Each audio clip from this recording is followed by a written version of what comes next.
இந்த நாளை சர்வதேச மகளிர் தினமாக கொண்டாடி வருகிறோம். பெண் என்பவர் கிபி 21ஆம் நூற்றாண்டில் மட்டுமல்ல, கிபி 2ஆம் நூற்றாண்டிலே தனது உரிமைக்காக மன்னனிடம் நீதி கேட்டு போராடியிருக்கிறார். அப்பெண்ணின் கதையை உங்கள் கண்முன் நடித்து காட்ட வருகிறார்கள் நம் பள்ளியில் 4 மற்றும் 5ஆம் வகுப்பு மாணவிகள். காலம் கிபி 2ஆம் நூற்றாண்டு. நீதி தவறியவனோ பாண்டியன் நெடுஞ்செழியன். பாண்டியன் முன் நீதி கேட்டு நின்றவளோ இளங்கோவடியின் காவிய தலைவி கண்ணகி. மன்னனுக்கும் கண்ணகிக்கும் இடையே நடந்த சொற்பு இதோ. கம்பீர ராஜ மாட்டாண்ட பாண்டிய குலத்திலவன் மாமன்னர் பாண்டிய நெடுஞ்செழியன் வருகிறார் வருகிறார் வருகிறார்.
அரசே, சாய்ந்தரை கொச்சைக்குடியை உயிர் கொடுத்து நிறுத்தி விட்டீர்களா?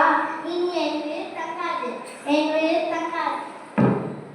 தமிழ் காவியமான சிலப்பதிகாரத்தின் நீதிக்கதை கண்ணகி நாடகமாக உங்கள் முன் அரங்கேற்ற வாய்ப்பளித்த அனைவருக்கும் நன்றி. Kongunadu matric higher secondary school, Nallipalayam, Namakkal.